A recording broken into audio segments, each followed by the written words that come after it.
আসসালামু আলাইকুম এভরিওয়ান, তোমার দেওয়া ভালোবাসা গল্পের 23 নম্বর পার্ট। তো আর বেশি কথা না বলে চলুন গল্প শুরু করে দেই। শাশুড়ি বউ মিলে আমাকে পাগল করে ছাড়বে। শায়লা বেগম আবারও সারাকে বলে ওঠে, তুই একটু বেশি বেশি সানির সাথে কথা বলবি, হুট করে প্রশ্ন করতে পারবি না তো। যা, সানি ঘরে রয়েছে, একটু গল্প কর। গল্পের ফাঁকে ফাঁকে হুটহাটে একটা প্রশ্ন করে ফেলবি, এমনি দিন তো আর ঘরে পাবি না। আজ জোর করে আটকে রেখেছি, দেখতো কি করে ওর ঘরে। সারা তো অনেক আগে থেকে যেতে চেয়েছিল, কিন্তু সুযোগ বা বাহানা কোনোটাই খুঁজে পাচ্ছিল না। আজ সম্পূর্ণ অনুমতি পেয়ে গেল সে। তাকে আর পায় কে? মা আর ছেলেকে একসাথে পটিয়ে ফেলবে সে। সারা একটু বনিতা করে বলে, যাবো? হ্যাঁ যা, তেল দেওয়া হয়ে গিয়েছে, আমি দেখি তোর মা তোর ছোট মা কি করে। সানি মনে মনে আওড়ালো, এত হিটলারি বুদ্ধি নিয়ে ঘুমাস কিভাবে তুই? ঠিক আছে, আয় আমার ঘরে, শোনাচ্ছি আমার প্রেমিকার গল্প, আর করাচ্ছি তোকে পাকনামি। সানি চলে গেল নিজের ঘরে। বেলকুনিতে দাঁড়িয়ে সারা অপেক্ষা করছে। মিনিট পাঁচেক পর ভেতরে ডাক পড়লো সারার, সানি ভাই। সানি গম্ভীর কণ্ঠে জবাব দেয়, আয়। সারা ধীর পায়ে ঘরে প্রবেশ করলো। ঘর দেখতে না পেয়ে সোজা চলে গেল বেলকুনিতে।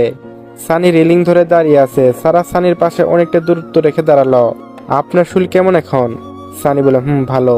সারা দুই হাত কসলাতে লাগলো। কি কথা বলবে ভেবে পাচ্ছে না। কোনো কথা না খুঁজে পেয়ে সারা এদিক ওদিক দৃষ্টি রেখে বলে, আজকে আবহাওয়াটা সুন্দর না? সানি নিঃশব্দে হাসছে মনে মনে। কোনো কথা খুঁজে না পেয়ে যা হয়। আজকে আবহাওয়া একদম ভালো না, চোরা রোদ বাইরে, বিকেল হয়ে গিয়েছে অথচ এখন সূর্যের প্রখর তাপ। সানি গম্ভীর কণ্ঠে ওই স্পষ্ট জবাব দেয়, এমন ভ্যাপসা আবহাওয়া কারো ভালো লাগে জানা ছিল না। নিজের বলা কথায় নিজেই বিপাকে পড়ে গেল সারা। আসলে ভ্যাপসা গরম পড়েছে আজ, কিন্তু সে তো কোনো কথা খুঁজে না পেয়ে বলেছে। কিন্তু হার মানলে চলবে না, তাই সারা কথা ঘুরিয়ে বলে, আপনি এত বছর দেশের বাইরে ছিলেন তাই এমন মনে হচ্ছে। আমার 26 বছর বয়স, মাত্র 6 বছর দেশের বাইরে কাটিয়েছি, আর বাকি 21 বছর বাংলাদেশে। এই দেশের আবহাওয়া আমার রক্তে মিশে রয়েছে, কারণ এটা আমার জন্মস্থান। না, কথাই একদম পারছে না সারা। সারা প্রসঙ্গ পাল্টে বলে, জার্মানিতে অনেক সুন্দর সুন্দর জায়গা রয়েছে তাই না? রয়েছে। সানির এমন মূর্তির মতো উত্তর দিতে দেখে বিরক্ত হচ্ছে সারা। সারা মনে মনে আওড়ালো, কি বোরিং মানুষ বাবা। সারার মাথা ঠান্ডা, এমন অধৈর্য হলে চলবে না। নিজেকে সান্ত্বনা দিয়ে বলে, সানি ভাইয়া, আপনার বাংলাদেশে বেস্ট ফ্রেন্ডগুলোর নাম কি? সানি বিনা হিসকিয়ে বলে, নাহিদ, শাকিল, মায়ুত, মাহফুজ।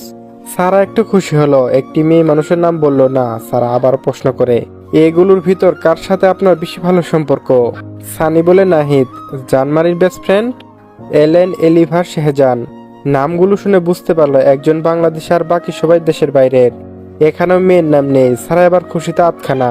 তবু একটু ভালোভাবে বিষয়টি নিয়ে সন্দেহ দূর করতে মনে সাহস জুগিয়ে বলে, আপনার কোনো মেয়ে ফ্রেন্ড নেই? সানি মনে মনে বলল, এবার আইসো লাইনে। সানি বরাবরের মতো গম্ভীর কণ্ঠে ওই স্পষ্ট জবাব দিল, না নেই, প্রয়োজন ছাড়া কথা হয় না। সারা মন খুশিতে পাকনা মেলে নৃত্য করছে। মন যেন বারবার গান গেয়ে উঠছে। এই খুশি তাকে পাগল করে ফেলবে। সারা নিজেকে স্বাভাবিক করে বলে, জার্মানির মেয়েগুলো দেখতে সুন্দর তাই না সানি ভাই? সানি জিহ্বা দিয়ে নিজের ঠোঁট ভিজিয়ে নিল। নিজেই হাসি আটকিয়ে বলে, সুন্দর। সানির এই উত্তরে সারা মন চুপসে গেল। মন তার পাখনা গুটিয়ে নৃত্য করা বন্ধ করে দিল। গলাটা হুট করে শুকিয়ে এলো। সারা বলে, ওহ। সারা একটু থেমে শুকনো ঢুক গিলে বলে, আপনার কোনো মেয়ে পছন্দ হয়ে রয়েছে? সানি বলে, এসব পছন্দ করার সময় পাইনি। সারা ধরা যেন প্রাণ ফিরে এলো। সারার ধরায় যেন প্রাণ ফিরে আসে। এমনিতে তার শ্বাসকষ্টের সমস্যা, তার ভিতরে এমন আতঙ্ক, আর দুর্বল হৃদয় নিতে পারবে না। সারা বিড়বিড় করে বলে, আপনার সময় পেতে হবে না, এইরকম ব্যস্ত থাকুন আপনি। আপনার ব্যস্ততার মাঝে আমি ঠিক আপনার সময় বুঝে নেব। সানি সারার কথা বুঝতে পারলো, কি না বোঝা গেল না। তবে সে ঠোঁট প্রসারিত করে নিঃশব্দে হাসলো। সারা এবার কথা ঘুরিয়ে বলে ওঠে, সাফি ভাই তো বিয়েতে রাজি হয় না। বাংলাদেশের কত জায়গায় মেয়ে দেখানো হলো, ভাইয়া তো দেখেই না। জার্মানিতে যদি কোনো সুন্দর মেয়ে আপনার জানাশোনা থাকে তাহলে ভাইয়াকে দেখাতাম, তাই আর কি। সারার এমন কথায় সানি চোখ বড় বড় করে বিস্মিত দৃষ্টিতে তাকায় সারার দিকে। সানি মনে মনে ভাবে, কি মারাত্মক সাংঘাতিক ভয়ানক মেয়ে, ভাবা যায় কিভাবে কথা ঘুরিয়ে ফেললো। সারা দুশ্চিন্তায় ভান করে বলে ওঠে, ভাইয়া তো আপনার কথা শুনে আপনি যদি বলতেন সাফি ভাইকে। আসলে সাফি ভাইয়ের বিয়ে নিয়ে সবাই অনেক দুশ্চিন্তা করে, আর করাটাই স্বাভাবিক। বলুন, সাফি ভাইয়ের বয়স তার কম হলো না। সানি বড় সড়ো একটা বিষম খেলো সারার কথায়। সারা কাশতে কাশতে বলে, যাই পানি নিয়ে আই। সারা দ্রুত পায়ে নিজে সানির ঘরে এক গ্লাস পানি নিয়ে আসে। সানি বেলকনিতে রাখা চেয়ারে বসে পানিটুকু খেয়ে বড় সড়ো একটা শ্বাস নিল সময় নিয়ে। সানি সারার দিকে দৃষ্টি রেখে মনে মনে ভাবলো, কি মেয়েরে নিজের বিয়ে চোখ করে ভাইয়ের বুড়ো বানিয়ে দিল। আমার পাগল হতে বেশি দেরি নেই। সারা এগিয়ে গেল সানির দিকে শীতল কণ্ঠে বলে, সানি ভাই, আপনার শরীর খারাপ লাগছে?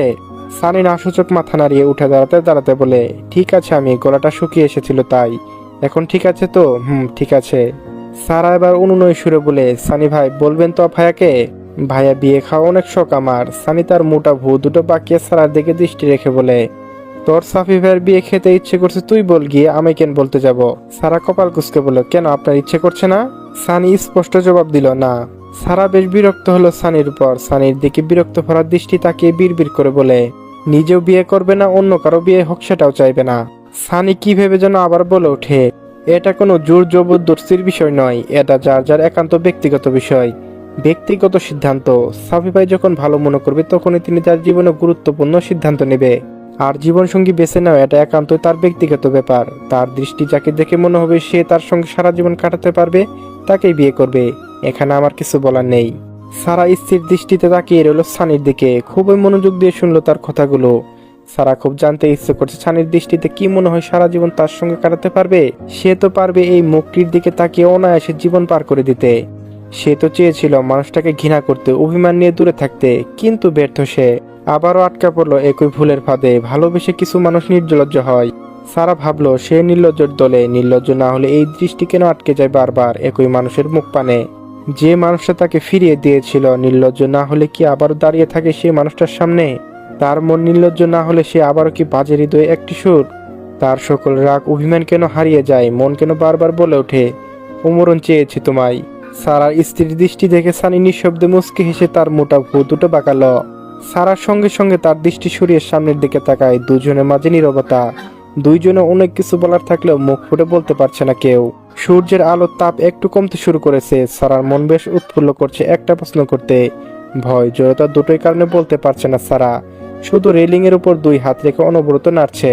সানির দৃষ্টি রাখলো সারার ফর্সা শুরু হাত জোড়ার দিকে। সানি এবার দৃষ্টি রাখে সারার মুখের পানে।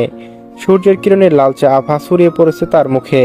পরক করলো ঘন কালো পাপড়ি সাজানো চোখ জোড়ার দিকে। এই চোখ বরাবর দৃষ্টি আটকে যায় সানির। এ যেন মায়াজাল বোনা জাদুকরি চোখ জোড়া।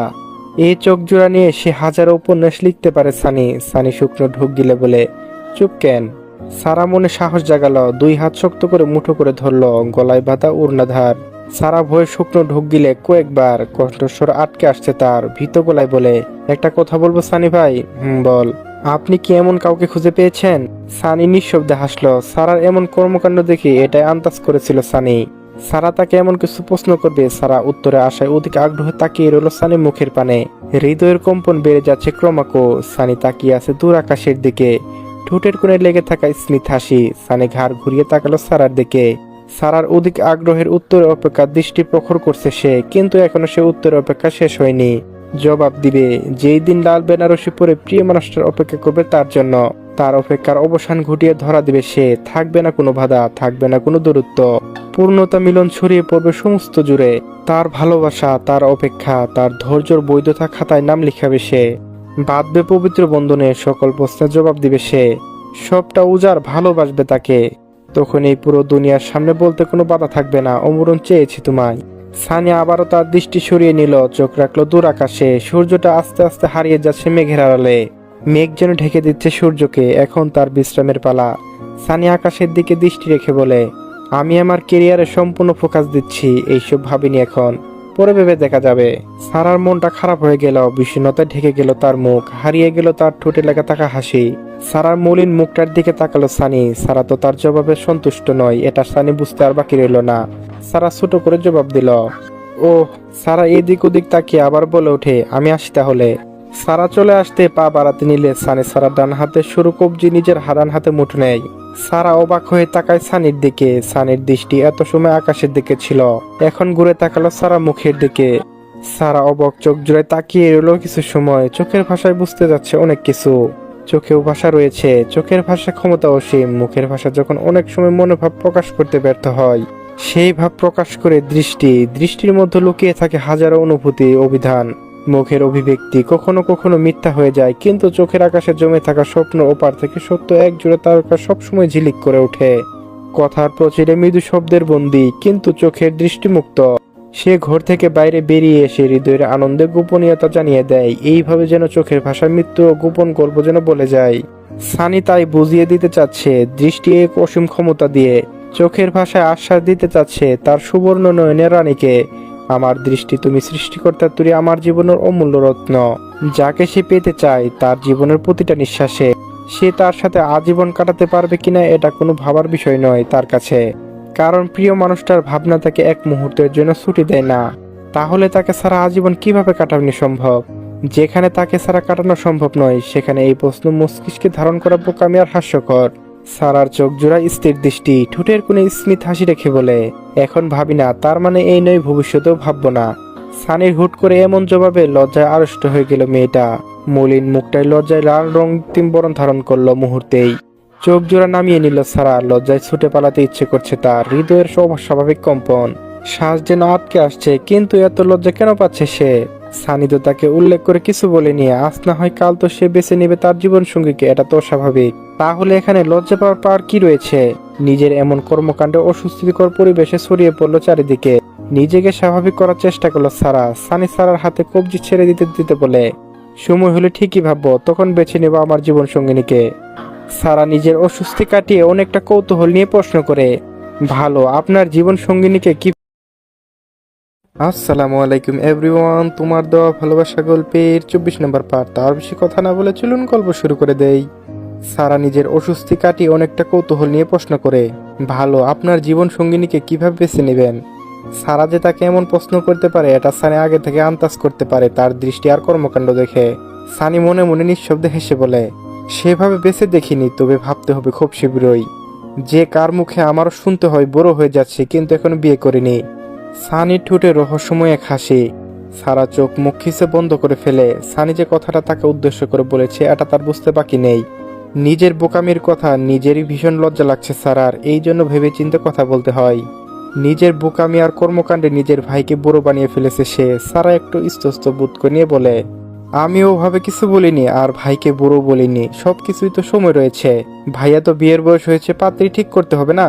বাচ্চাদের স্কুলে যাওয়ার বয়স হলে আমার ভর্তি করিয়ে দেয় না বলুন? সানি উল্টো দিক ঘুরে তার ডান হাতে উল্টো পিঠ দিয়ে নিজের ঠোঁটে ঢেকে দেয়। নিজের হাসি আটকানোর মোক্ষম চেষ্টা করে সফল হয়নি সানি। এমন বোকার মতো কথা শুনে নিজের হাসি আটকে রাখা একটা ভয়াবহ যুদ্ধ। তার শীতলিকাকে একটু লজ্জায় ফেলা যাক, এমনিতে ইদানিং বেশি পাকনামো করছে সে, এর শাস্তি তার প্রাপ্য অধিকার। সান নিজেকে স্বাভাবিক করে সারার দিকে মোটা ভ্রু যুগল বাঁকিয়ে বলে, বিয়ের জন্য সঠিক বয়স কত হতে হয়? সারা আবারও তৎক্ষণাৎ নিজের মুখ কুঁচকে নেয়। সে আবার বোকার মতো একটা কথা বলে ফেলেছে। বরাবরই নিজের কর্মকাণ্ডে বুঝিয়ে দেয় সে ভীষণ বোকা, জ্ঞান শূন্য মানুষ। আদৌ সে মনে হয় না বুঝে শুনে কথা বলতে পারবে, কোনো না কোনো ভুল করবেই। নিজের এমন কর্মকাণ্ডে নিজেই বিপদ নিজেই গড়ে নিয়ে আসে। সানি এবার কি ভাবছে, আর মানুষটা মোটেও সুবিধার নয়। বিষয়টি সে চাইলেও এড়িয়ে যেতে পারে না। মানুষের সুবিধা থাকলে সে এইভাবে বলতো না। তাকে ইচ্ছে করে বেকায়দায় ফেলতে মানুষটা এইভাবে প্রশ্ন করেছে। মানুষটা ভীষণ অসভ্য লোক তো, সে না হয় একটু বোকামির কথা বলে ফেলেছে। সে তো আর অন্য কিছু বুঝে শুনে বলেনি। মানুষটা শুধু শুধু ভালো মুখোশ পরে থাকে, ভেতরে ভেতরে আস্ত একটা বদলোক। সানি সারাকে চুপ থাকতে দেখে আবারও বলে, চুপ কেন? সারা মাথা নাড়িয়ে বলে, জানি না। সানি ঠোঁট চেপে হেসে বলে, জানলে আমাকে জানাস, আমি বিয়ে করব তখন। সারা ভীষণ রাগ হচ্ছে, এইভাবে মানুষটা তার সঙ্গে এভাবে মজা নিবে। সি সি, কেমন বদ আর অসভ্য লোক, ভাবা যায়? এই মানুষটার সামনে ভেবে চিন্তে কথা বলতে হবে। সারা মনে মনে ভীষণ বকল সানিকে। যত উপাধি দেওয়া যায় সব উপাধি দিল নিজের মনে সানিকে। ভেসে আসলো আজানের ধ্বনি। সানি সারার দিকে তাকিয়ে শান্ত স্বরে বলে, আজান দিচ্ছে, নামাজে যাই, তুইও পড়ে নে। সারা হাসুচোখ মাথা নাড়িয়ে বলে, ঠিক আছে। সানি সারার পাশ কাটিয়ে যেতে যেতে ধীর কণ্ঠে বলে, আমি কিন্তু ভালো ছেলে। সারা মনে মনে বিড়বিড় করে বলে, ভালো না ছাই? সারা মুখ বাঁকিয়ে পা বাড়ায় নিজের ঘরের উদ্দেশ্য। সানি আলমারি থেকে পাঞ্জাবি বের করছিল। সারার পায়ের আওয়াজ পেয়ে সারার দিকে দৃষ্টি রাখলো সানি। সারা সানির দিকে তাকায়নি। ঘর থেকে বেরিয়ে এলো সারা। সারা সানির চোখের আড়াল হতেই ঠোঁট কামড়ে হেসে আলমারি থেকে পাঞ্জাবিটা বের করে নিল সানি। দোতলা অতি সাধারণ একটা বাড়ি আরোহীদের। মধ্যবিত্ত হলেও আরোহীর মা রাজিয়া বেগম খুবই গুছালো আর শৌখিন, তাই যতটুকু সম্ভব তার সাধ্যের ভেতর সাজিয়ে তুলেছে সাধারণ বাড়িটা। সাজাতে জানলে টিনের বাড়িটাও রাজপ্রাসাদের মতো সুন্দর লাগে, তেমনটাই আরোহীদের ছোট দোতলা অতি সাধারণ বাড়িটা। সন্ধ্যায় চারিদিকে অন্ধকার আচ্ছন্ন, জানালার সাথে পড়া টেবিল আরোহীর। জানালা দিয়ে তাকালে দেখা যায় বাইরে ছোট একটা মাঠ পেরিয়ে ঘনবসতি বাড়িঘর। শহর খোলা জায়গা নেই বললেই চলে, সেখানে এতটুকু ছোট মাঠ অনেক কিছু। কিছু কিছু বাচ্চারা আসে বিকেলে খেলতে, আরোহী মাঝে মাঝে এসব দেখে হারিয়ে যায় শৈশবে। তবে আগে মাঠ আরো বড় ছিল, এখন এখানে একটা বাড়ি হয়ে মাঠটা ছোট হয়ে গিয়েছে। সাফিকে মাঝে মাঝে দেখছে এলাকার ছেলেদের সাথে ক্রিকেট খেলতে। শেষবারের মতো দেখেছে তখন সে সপ্তম শ্রেণীতে পড়ে হয়তো। আরোহীর চোখ পড়ল পড়ার টেবিলে বোতলে পানিতে রাখা গোলাপ ফুলটার দিকে। ফিনেস সাবজেক্টের একদম মাথায় ঢোকে না। এই ইয়ারে দুইটা কঠিন সাবজেক্ট, ফেল করবে এই ইয়ারে নিশ্চিত। মানে সেকেন্ড ইয়ারে চূড়ান্ত পরীক্ষা টেনে টুনে পাশ করলে হয়। বিরক্ত হয়ে বইটা বন্ধ করতেই ফুলটা চোখে পড়ে তার, তাকিয়ে থাকে ফুলটার দিকে এক দৃষ্টিতে। নিজেরই অজান্তে তাকিয়ে রয়েছে ফুলটার দিকে। স্মৃতিচালন হলো সাফির কথা। মানুষটা কি ভীষণ অদ্ভুত। এই তো মানুষটা ভীষণ বেখেয়ালি, গুরুত্বহীন, গম্ভীর একটা মানুষ, অথচ আবার বুঝিয়ে দেয় তার বেখেয়ালির মাঝে হুঁশিয়ারি, গুরুত্বহীনতার মাঝে যত্ন, গভীর আচরণের মাঝে ছোটখাটো বিষয়ে খেয়াল রাখা। বেখেয়ালি করে তার একটা হিজাব হারিয়ে ধরিয়ে দিয়েছে 13টা হিজাব। জোর করে দায়িত্ব চাপিয়ে দিয়েছে ঠিকই, কিন্তু তার দায়িত্ব পালন করতে যা মিস করেছে ঠিক তা পূর্ণ করে দিয়েছে। তখনই তার দৃষ্টি চলে যায় ডান হাতে তর্জনী আঙ্গুলটার দিকে। আরোহী তৎক্ষণাৎ শুকনো ঢোক গিলে হাতটা মুঠো করে নেয়।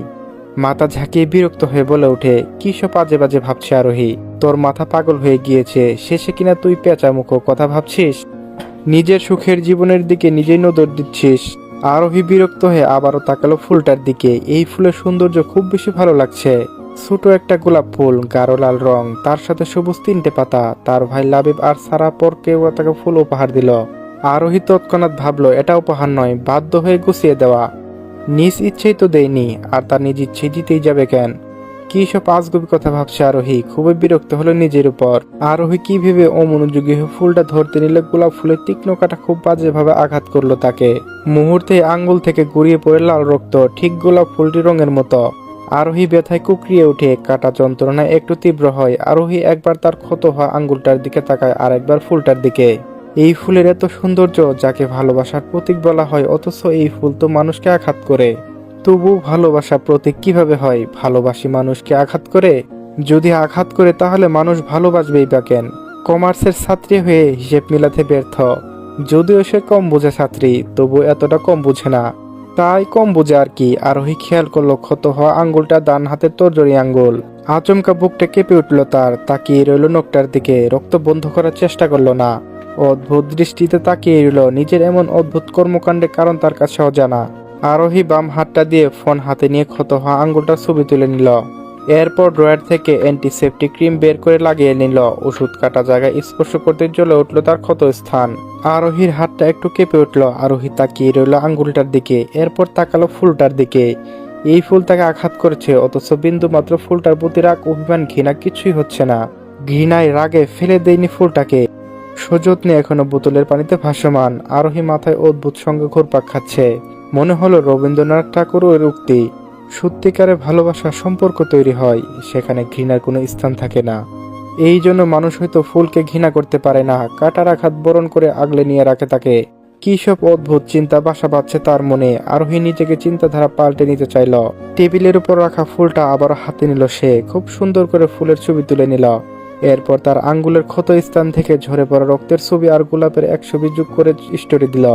ফুলকে ভালোবেসে স্পর্শ করতে গেলেও কাটার আঘাত পেতে হয় মানুষকে। তবু সে ফুল মানুষ সযত্নে আগলে রাখে কেন? কেন এত মূল্য তার? তাহলে ফুল কেন ভালোবাসার প্রতীক? শুধু কি তার সৌন্দর্য আর মিষ্টি সুবাসের জন্য? ছোট একটা ক্যাপশন দিল আরোহী। তারপর দেখে নিল সারা অনলাইনে আছে কিনা। সারাকে না দেখে নিউজ ফিড দেখতে শুরু করলো আরোহী। কিছু সময়ের মধ্যে পড়াশোনায় ফাঁকি দিয়ে সারা অনলাইনে নিজে হাজির। অনলাইনে এসে আরোহীর স্টোরি দেখে বড়সড় ধাক্কা খেল সারা। আরোহী বরাবরই পোস্ট করলে রোমান্টিক, না হয় ফানি, না হয় জায়গার ভিডিও শেয়ার করে। তার ভেতরে এমন একটা ছবি। আরোহী কোনো কিছু তার কাছে লুকোয় না, আবার সেও কোনো কিছু লুকোয় না। শুধু একটা জিনিস লুকিয়ে রেখেছে, সানির প্রতি তার অনুভূতি। কারণ আরোহী বিষয়টি নিজেও মজা নেবে খুবই। সে অনেক বড় গলা করে অনেক কিছু বলে ফেলেছিল। মজা নেওয়াটা দোষের কিছু নয়। আরোহীর এমন পোস্টে যেমন অবাক হলো, তেমনই দুশ্চিন্তা। আরোহীর কোনো কারণ মন খারাপ নয় তো? তার সঙ্গে সঙ্গে ফোন করলো আরোহীকে। আরোহীর সাথে সাথে ফোন তুলে নিল। আসসালামু আলাইকুম জানো। ওয়ালাইকুম আসসালাম জানো। সারা দ্রুত গতিতে বলে উঠল, কি হয়েছে বলতো তোর? আরোহীর আর বুঝতে বাকি নেই সারা এমন উদ্বিগ্ন হওয়ার কারণ। আরোহী হালকা মৃদু সুরে বলে ওঠে, আমার কিছু হয়নি, স্টোরি দেখে বলছিস। হুট করে কেন জানি মনে হলো, তাই দিলাম। আমি সত্যিই জানি না, ফুলের কাঁটা দিয়ে আঘাত কাটলো তো তাই হয়তো এমন হলো। ফুলের কাঁটাও যে অতি তীক্ষ্ণ ধারালো থাকে আমার জানা ছিল না। সারা বলো, সত্যি? হ্যাঁ 3 সত্যি। সারা কপাল কুঁচকে বলে, ফুল তোকে কে দিয়েছে? আরোহী এবার বিপাকে পড়ে গেল। সারা এমনিতে ভীষণ মজা নেয়। সত্যিটা বললে সারা তো কান পাকিয়ে ফেলবে মজা নিতে নিতে। এই প্রথম সারার কাছে কিছু লুকোতে হলো তার। জিব্বা দিয়ে ঠোঁট ভিজিয়ে নিয়ে বলে, বাবার থেকে নিয়েছি। সারা কপাল কুঁচকে বলে, আঙ্কেল কোথায় পেল? আরোহী এবার বিরক্ত ভরা কণ্ঠে বলে, তুই কি আমাকে সন্দেহ করছিস সারা? আমি কি তোর কাছে লুকাই কোনো কিছু? সারা এবার একটু থামলো। আরোহী মিথ্যা কিছু বলিনি। সারা তাই প্রসঙ্গ পাল্টে বলে, আরে না, তোকে না, আঙ্কেলকে করছি। কে ফুল দিল বলতো? এই বয়সে এসে আন্টি কি সতীনের সংসার করবে? আরোহী খানিকটা রাগান্বিত সুরে ঝাঁঝালো কণ্ঠে বলে ওঠে, চুপ, একদম উল্টাপাল্টা কথা বলবি না। আমার বাবার চুরিতে দাগ দিবি না। আমি আনতে বলেছিলাম, জানিস না আমার গোলাপ ফুল পছন্দের। সারা একটু কেঁপে উঠল আরোহীর ঝাড়িতে। আরোহীকে আর খেপালো যাবে না। তাই সারা এসব প্রসঙ্গ বাদ দিয়ে কিছু সময় কথা বলল দুজন। রাত 8টার কাছাকাছি সাফি অফিস থেকে এসে হাত মুখ ধুয়ে বিছানায় শুয়ে বিশ্রাম নিচ্ছে। বিকেল থেকে কাজের চাপে প্রয়োজন কল ছাড়া ফোনটা ধরার সুযোগ পায়নি সে। কর্মজীবনে প্রচুর ব্যস্ততা তার। এছাড়া নিজেকে ব্যস্ত রাখতে ভালোবাসে। কর্মহীন সময় কাটতে চায় না। সাফি ফোনটা হাতে নিয়ে অনলাইনে গেল। কিছু মেল মেসেজ দেখে নিল আগে। এরপর ফেসবুকে গেল সাফি। শুরুতে দেখতে গেল আরোহীর আইডি। 25 মিনিট আগে আরোহী অনলাইন ছিল। সাফি আরোহীকে স্টোরি দেখে হতবাক দৃষ্টিতে তাকিয়ে রইল কয়েক সেকেন্ড। এরপর ফোনটা বিছানায় ছুঁড়ে ফেলে উঠে বসে 2 হাত দিয়ে মুখ ঢেকে বিরক্ত করা কণ্ঠে বলে, ও শিট, তার দেওয়া ফুল তাকে আঘাত করবে এটা তার কল্পনার বাইরে। বিষয়টি সাফি খুব সহজে মেনে নিতে পারছে না। জানে এটা অসাবধানতার কারণে হয়েছে, তবু বোকার মতো এমন চিন্তা কেন মাথায় আসছে সেটা ভাবি পাচ্ছে না সাফি। মেয়েটা এত অসাবধান কেন? এই হৃদয় এমনই ক্ষত বিক্ষত। তার হৃদয় খুব শোক করে সাজিয়েছে। আবারও যদি ভেঙে যায় তাহলে হয়তো ভিতর থেকে সম্পূর্ণ নিঃস্ব হয়ে যাবে সে। হয়তো পৃথিবীতে শ্বাস নেওয়ার একটা যুদ্ধক্ষেত্র হয়ে দাঁড়াবে তার। সাফি আবার ফোনটা হাতে নিল। আবার দেখলো আরোহীর ক্ষত হাত, তার লেখা কথাগুলো। সাফি ফোনটা তার কক্ষে বা পাশে রেখে মনে মনে বলল, মনের সাথে যুদ্ধ করে যদি হেরে যায় তাহলে এই সমাজে, এই পরিবারে সবার চোখে ভদ্র হয়ে ওঠা ছেলেটির দোষী হয়ে যাবে। আমার মনকে হারিয়ে দিও না প্রিয়সিনী। সৌন্দর্য আর সুবাসের জন্য এই কাটা আঘাতকেও বরণ করে না প্রিয়সিনী। এর মাঝে সুপ্ত লুকায়িত সুখের জন্য করে। কাটার আঘাত বরণ না করতে পারলে সুখ যে ধরা দিবে না প্রিয়সিনী। সুপ্ত কাটার মাঝে নিজেকে সুরক্ষিত রাখে। কাটা যে তার পাহারাদার, সেখান থেকে সুরক্ষা যে আমাদের নিজে করে নিতে হয়। তাই তো কাটার আঘাত বরণ করতে হয়। সাফি দীর্ঘশ্বাস ফেলে ফোনটা নিজের হাতে মুঠোয় নেয়। ঘরের ভিতর আলো অসহ্য লাগছে। এমনিতে ক্লান্ত শরীর, এখন মনটাও ক্লান্ত হয়ে গেল। ভালো লাগছে না কিছু। বালিশের নিচ থেকে বের করলো ভাঁজ করে রাখা আরোহীর হিজাব। কিছু সময় স্থির দৃষ্টিতে তাকিয়ে থেকে দীর্ঘশ্বাস ফেলে হিজাবটা শক্ত করে নিজের হাতে পেঁচিয়ে নেয় সাফি। প্রিয় মানুষটার বাঁধনে বেঁধে নিল শক্ত করে। ধীর পায়ে হেঁটে যায় বেলকনিতে। হালকা বাতাসে শুয়ে দিচ্ছে গায়ে। খুব বেশি শীতল বাতাস নেই আজ। সাফি বেলকনিতে থাকা রেলিং এ চেয়ারে আসন পেতে বসে। ঘরের ভেতর জ্বলতে থাকা বাতির আলো আসছে। আলো ভালো লাগছে না তার। চলবে, গল্পটি কেমন লাগলো অবশ্যই কমেন্টে জানাবেন। আর যারা এখনো চ্যানেলটি সাবস্ক্রাইব করেননি একটু কষ্ট করে সাবস্ক্রাইব করে নিন। এরপর থেকে এই চ্যানেলে গল্প পাবেন। ধন্যবাদ। আসসালামু আলাইকুম এভরিওয়ান, তোমার দেওয়া ভালোবাসা গল্পের 25 নম্বর পার্ট। তো বেশি কথা না বলে চলুন গল্প শুরু করে দেই। আরোহীর হিজাবটা শক্ত করে নিজের হাতে পেঁচিয়ে নেয় সাফি। প্রিয় মানুষটার বাঁধনে বেঁধে নিল শক্ত করে। ধীর পায়ে হেঁটে যায় বেলকনিতে। হালকা বাতাস ছুঁয়ে দিল গায়ে। খুব বেশি শীতল বাতাস নেই আজ। সাফি বেলকনিতে থাকা রেলিং চেয়ারে বসে আসন পেতে। ঘরের ভেতরে জ্বলতে থাকা বাতির আলো আসছে। আলো ভালো লাগছে না তার। তাই ঠাইটা একটু এগিয়ে আনলো। এবার আবছা আলো আসছে। কানে ইয়ারফোন ব্লুটুথ দিয়ে চোখ বন্ধ করে রেলিং এ চেয়ারে হেলান দিয়ে বসে গান শুনতে লাগলো সাফি। চোখের পাপড়ি একটু একটু করে কাঁপছে। আনমনে অনেক হিসাব কষে রাখলো সে। আফসুস, কমার্সের তুখোর ছাত্র হয়ে নিজের জীবনে হিসেব মিলাতে পারছে না সে। না মিলাতে পারা অঙ্কের খাতায় সেভাবে পড়ে রইল। বাড়ির বড় ছেলে, বাড়ির সুপুত্র হতে গিয়ে নিজের সব তো হারিয়ে ফেলল। পেয়েছে এই সমাজের সুনাম, সম্মান, নাম ডাক, বাবার গর্ভ। তবে এত কিছু এই মুহূর্তে তার একাকিত্ব কেন দূর করতে পারছে না? মনের শূন্যতা কেন পূর্ণ করতে পারছে না? নিজের শূন্যতা পূরণ করতে সবার চোখে দোষী হলে কোনো অপরাধ হবে? নিজের সাথে ভীষণভাবে অন্যায় করছে সে। তার মন, তার অনুভূতি তাকে কি কখনো ক্ষমা করবে? তাদেরও শান্তি প্রয়োজন, তাদেরও অধিকার রয়েছে। সে পুরো সমাজ, পরিবার সবার দৃষ্টিতে সফল হলেও নিজের দৃষ্টিতে ভয়ানক ব্যর্থ এক মানুষ। তবে এই সমাজ, পরিবার তাকে অপরাধী বলুক, দোষী বলুক, দীর্ঘ 28 বছরে তার কষ্ট, তার ত্যাগ স্বীকার করে গড়া এই কেরিয়ার ধুলোয় মিশে যাক, তবু এ মন আর কে ঠেকাবে না? যদি তার প্রয়োজনই হারাতে হয় তাহলে তার মনকে আবার ঠকাতে হবে। এত ক্লান্তি, এত কষ্ট আর নিতে পারবে না সে। সবার ক্ষেত্রে সবটা সহজ হলেও বাস্তবতা কেন এত নিষ্ঠুর হয় তার সাথে? তাকে কেন সহজে সবকিছু দেয় না? তবে এমন আবারও আঘাত পাওয়ার আগে হৃদয়ের কম্পন থেমে যাক, শ্বাস আটকে যাক তার। সাফি নিজের ভাবনার মাঝে ধীর কণ্ঠে সুর দিয়ে গেয়ে উঠল সাফি, ওরে ইচ্ছে করে বুকের ভেতর লুকিয়ে রাখি তোরে, যেন না পারে সে যেতে আমায় কোনোদিনও ছেড়ে। আমি এই জগতে তারে ছাড়া থাকবো না গো, থাকবো না। খানবাড়ির সকলে একসাথে রাতের খাবার শেষ করে যে যার ঘরে প্রবেশ করেছে। রায়হান খান আর রবিউল খানের মাঝে সানির অসুস্থতার খোঁজ নিলেন। তারা জানে শিকদার বাড়ির সদস্যরা এসেছিল, কিন্তু এ প্রসঙ্গে কথা বললেন না। এই বিষয়ে কথা বলার তাদের কোনো আগ্রহ নেই, তাই বিষয়টি নিয়ে তারা চুপ থাকলেন। কিন্তু সানিকে জানিয়ে দিলেন কাল থেকে অফিসে যেতে হবে। সানিও বাধ্য ছেলের মতো তাদের কথা মেনে নিয়ে সম্মতি জানালেন। অফিসে যাওয়ার আগে কিছু কাজ বুঝে নেওয়া প্রয়োজন, কারণ সকালে গিয়ে তাকে সামলাতে হবে আর বিকালে সামলাবে সাফি। সকালে সাফি ভার্সিটিতে চলে যাবে, তাই তার কাছে সহযোগিতা পাবে না। বিদায় রাতে সাফির কাছে এলো সানি।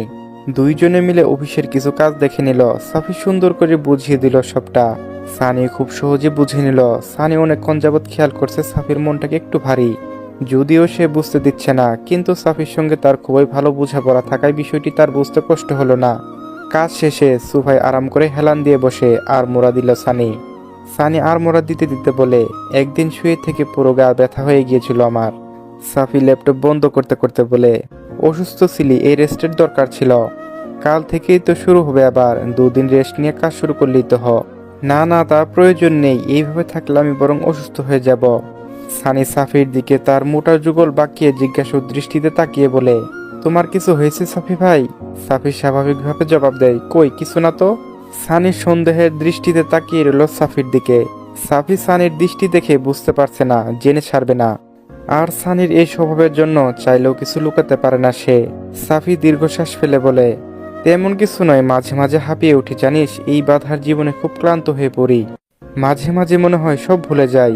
এই সমাজ, এই পরিবারের দায়িত্ব মনে হয় একটু নিজেকে নিয়ে ভাবি, নিজের চাও পূরণ করি। পরক্ষণেই মনে হয় সবাইকে কষ্ট দিয়ে এই দায়িত্ব থেকে পালিয়ে সুখী হতে পারবো আমি, নিজের সামনে নিজে দাঁড়াতে পারবো তো। এই 28 বছরে আমি একটা বিষয় লক্ষ্য করছি কি জানিস, যেই সব মানুষ শুধু নিজের চিন্তা করে দিন শেষে তারাই সুখী। আর যারা সবাইকে নিয়ে সুখী হতে চায় তাদের নিজের চাওয়া বিসর্জন দিতে হয়। হাঁপিয়ে উঠি রে, মাঝে মাঝে নিজের মতো বাঁচতে ইচ্ছে করে, কিন্তু পারি না স্বার্থপর হতে। নিজের দায়িত্ব অবহেলা করতে পারি না, নিজের অনুভূতি চেয়ে প্রকাশ করতে পারি না। জানিস তো 20 বছর বয়সে বড় একটা ধাক্কা খেয়েছি আমি। প্রথম বাবার অবাধ্য হয়েছিলাম, কষ্ট দিয়েছি, তার শাস্তিও আমি পেয়েছি। নতুন করে আবারও রঙিন স্বপ্ন দেখতে শুরু করলাম। আমি অনেক ভয় পেয়ে গিয়েছিলাম, নিজেকে অনেক আটকানোর চেষ্টা করেছি, নিজের মনকে অনেক বোঝানোর চেষ্টা করেছি, কিন্তু মনের সাথে আর কি জোর করা যায়। আমি হেরে গিয়েছি, ভেবেছি সবটা গুছাবো নিজের হাতে, কিন্তু ভয় লাগে গোছানোর আগে যদি সব এলোমেলো হয়ে যায়, হারিয়ে যায়। দ্বিতীয়বার আমি একই আঘাত পেলে আমি মরে যাব সানি, কারণ ও আমার সাদা কালো জীবনে রঙিন রং হয়ে আমার জীবনে আগমন ঘটিয়েছে। আমার সানি আরোহীকে চাই। আমি জানি না এমনটা কেন হচ্ছে, এটা পুরো বাচ্চামো। আমার এর সাথে স্বভাব একদমই যায় না। আমি এখানে ভীষণভাবে উবুঝ হয়ে যাই। আমি চাই মানে চাই, সেটা আজ হোক কিংবা 1 মাস পর, 1 বছর কিংবা 100 বছর পর, আমার আরোহীকে চাই। এই খানবাড়ির যোগ্য বউ হয়ে গড়ে তুলবো আমি, কিন্তু আমাকে তো সময় দিতে হবে। আমার ভয় হয় যদি এর আগে অন্য কাউকে চেয়ে বসে, আমি মেনে নিতে পারবো না। আমার মনে হলে দম আটকে আসে, আমার শ্বাস নিতে ভীষণ কষ্ট হয়। পুরো কথা এক শ্বাসে শেষ করলো সোফা হেলান দিয়ে সাফি। চোখের কিনারায় বেয়ে এক ফোঁটা পানি গড়িয়ে পড়ে। সানি অবাক হলো, অবিশ্বাস দৃষ্টিতে তাকিয়ে রইল। কত বছর পর সাফির চোখে অশ্রু দেখলো সে। সাফির মতো শক্ত মানুষও মাঝে মাঝে হাঁপিয়ে ওঠে। প্রিয় মানুষটাকে হারানোর ভয় একটা শক্ত মনে পুরুষ মানুষকে কাঁদিয়ে দেয়। অথচ এই মানুষটা তাকে সবসময় বোঝায়, সাহস দেয়, অনুপ্রেরণা দেয়। সানি সাফির মাথায় হাত রাখে, আলতোভাবে হাত বুলিয়ে দিয়ে বলতে থাকে, তুমি ভয় কেন পাচ্ছ? আরোহী তো হারিয়ে যায়নি, অন্য কারোরও হয়ে যায়নি, তাহলে ভয় কেন পাচ্ছ আজ? আর অন্য কারো হবে না। আজ হোক, 1 মাস পর হোক, 1 বছর পর হোক, কিংবা 100 বছর পরে হোক, আরোহী তোমার বউই হবে। সাফি অসহায় দৃষ্টিতে ঘুরে তাকালো সানির দিকে, ভয়ার্ত কণ্ঠে বলে, যদিও না চাইতো? সানি বলে, কেন চাইবে না? সাফি বলে, সানি, ও আমাকে ভীষণ ভয় পায়, ও মুক্তি চায় আমার থেকে, আমাকে চায় না সানি। এটা কি স্বাভাবিক নয় ওর জীবনে কারো আগমন করা? এখন বয়সটা এমন, ওর কত রঙিন স্বপ্ন, রঙিন অনুভূতি, এসব স্বাভাবিক নয় সানি। তুমি আরোহীকে শেয়ার করো। সাফি সানির দিকে কপাল কুঁচকে তাকিয়ে বলে, পাগল তুই? আরোহীকে বললে ও ভয়ের দাঁত কেলিয়ে বসে থাকবে, সামনে দাঁড়ালে হাত পা কাঁপে তার। সানি, আমি চাই ও আমাকে ভরসা করুক, বিশ্বাস করুক। ও আমার ভয়ে নয়, আমার মায়ায় বেঁধে থাকুক। সানি, আমি চাই আমি যেমন ও সেভাবে আমাকে অ্যাকসেপ্ট করুক। আমি ভিন্ন রূপ ধরে অভিনয় করে ওকে চাই না। সানি, একটা বয়সে মানুষ ভালোবাসা দিতে চায় শুধু, আর একটা বয়সে মানুষ চায় কেউ তাকে ভালোবাসুক, তাকে বুঝুক। আমি সবাইকে বুঝি, সবার জন্য স্যাক্রিফাইস করি, কেউ তো আমাকে বুঝুক। বিষয়টা আমি বুঝতে পারছি, কিন্তু একে অপরকে সময় দিতে দোষ কোথায়? তুমি একটু সময় দাও, না হয় বুঝবে কিভাবে তোমাকে। কিভাবে সময় দিব? সানি অবাক হয়ে বলে, মানে কিভাবে? একটু ঘুরো, কথা বলো। বুদ্ধি বয়স থেকে দেখছে আমাকে, আমাকে চেনে না নাকি? 2 লাইন কথা বলবে, তার ভিতর সরি বলবে 1.5 লাইন। অসহ্য। এত বছর আমাকে ফেসবুক থেকে ব্লক করে রেখেছিল ভয়ে। কি বলবি তাহলে বল? সানি একটু মজার ছলে বলে, আরে প্রেমিক হিসেবে তো চেনে না, একটু নরম সুরে কথা বলো আমার ভাবির সাথে। আর সবসময় পড়ার কথা না বলে একটু রোমান্টিক কথা বলতে পারো নাকি? সবসময় সিরিয়াস মুড নিয়ে থাকলে ভয় তো পাবেই। সাফি সুফার কুশন ছুঁড়ে মারে সানির গায়ে। সবসময় ফাজলামো তোর, একে তো আমি দুশ্চিন্তায় ভুগছি, আর তোর ফাজলামো। এসব লুতুপুতু বাবু শোনা প্রেম আমার দ্বারা হবে না। হবে না যখন, তাহলে প্রেমিকাও পাবে না, থাকো এভাবে কুমার হয়ে। সাফি বলে, আমি কি প্রেমিকা চেয়েছি নাকি? ওকে আমি প্রেমিকা নয়, বউ করতে চাই। প্রেমিকা হারিয়ে যায়, 3 কবুল বেঁধে রাখবো, যাওয়ার অপশন নেই। এইসব প্রেম আমার পছন্দ নয়, একবার ভুল করেছি আর নয়। আর আমি প্রেমিক নয়, আমি স্বামী। বিয়ে করব, বিয়ে, বউ চাই আমার। সানি এবার ফিক করে হেসে দেয়। সাফি কপাল কয়েকবার ফাঁস করে সানির হাসি দেখে। সাফির শেষ বাক্য শুনে খুব হাসি পায় তার। এমন বাচ্চামো কথা প্রথম শুনছে সাফির মুখ থেকে। সানির কাছে অবিশ্বাস লাগলেও ঘটনা তার সামনে ঘটছে, তাই অবিশ্বাস করার কারণ নেই। সাফি গম্ভীর কণ্ঠে বলে, হাসছিস কেন? সানি হাসতে হাসতে বলে, সাফি ভাই শেষের লাইনটা জাস্ট জোর ছিল। সাফি সানির মাথায় গাট্টা মেরে বলে, এসব উল্টো বুঝা তোর, আমি ওইভাবে বলিনি। আরে ভাই রাগ করছো কেন? তুমি তো আর খারাপ কিছু বলনি, আমি বুঝেছি তুমি এইভাবে বলনি। বউ লাগাটা স্বাভাবিক, এটা দোষের কি? দোষের হলে কি কেউ বিয়ে করতো? তুমি ভুল বুঝছো আমাকে। তোকে আমি চিনি না তো, তুই যে কত বড় ভদ্র জানার বাকি নেই আমার। বড় ভাইয়ের সামনে নির্লজ্জ মার্কা কথা বলিস তুই। সানি বলে, আচ্ছা নির্লজ্জ হলে তোমার বোন কি?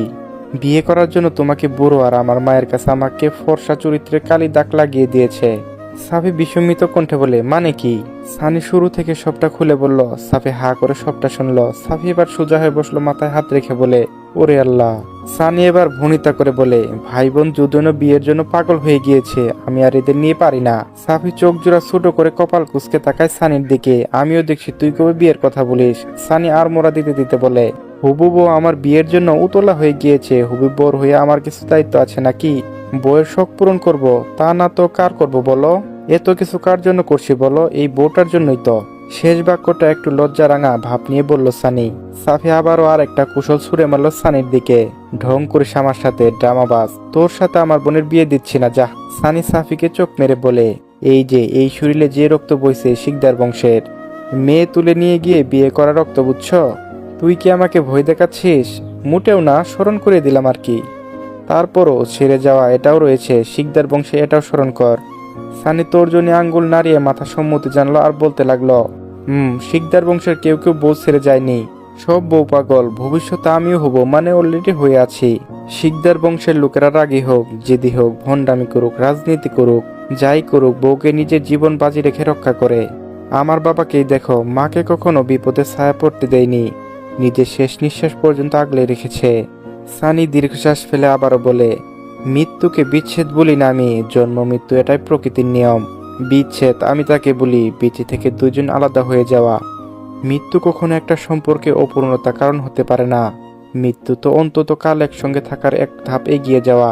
তুমি যতদিন বাঁচো, 1 বছর, 1 মাস, 1 সপ্তাহ, 1 দিন কিংবা 1 ঘন্টাও যদি বাঁচো, সেটা যদি প্রিয় মানুষটার সঙ্গে নিয়ে বেঁচে থাকা হয়, সেটাকে একটা সম্পর্কে পরিপূর্ণতা বলি আমি, বিচ্ছেদ নয়। আর এই এতটুকু সময় প্রিয় মানুষটাকে এভাবে ভালোবাসো যাতে তোমার অনুপস্থিতিতে সেই ভালোবাসার জন্য পুষিয়ে দেয়, ভালোবাসার জন্য যেন কারো কোনো আফসোস না থাকে। তোমরা দোষ দাও আমার বাবাকে, আমি মানছি, মাফিয়া জগৎ, এসব অন্ধকার জগতে নিজেকে হারিয়ে ফেলা, রাজনীতি এটা প্রাণের ঝুঁকি, ভয়, আতঙ্ক। কিন্তু তুমি মাকে জিজ্ঞেস করে দেখো, তুমি হাজারো জনম জীবন সঙ্গী হিসেবে কাকে চাও? আমার মা কি বলবে জানো? তাকে তুলে নিয়ে যাওয়ার মাফিয়া কিং সাগর মাইন শিকদারকেই চাই। তাও কোনো কিছু না ভেবে জবাব দিবে, ভালোবাসা এমনই হওয়া উচিত। তোমার ভালোবাসা যে তোমাকে ঘৃণা করবে, সে তোমাকে ভালোবাসতে বাধ্য করবে। চলবে। গল্পটি কেমন লাগলো অবশ্যই কমেন্টে জানাবেন। ধন্যবাদ।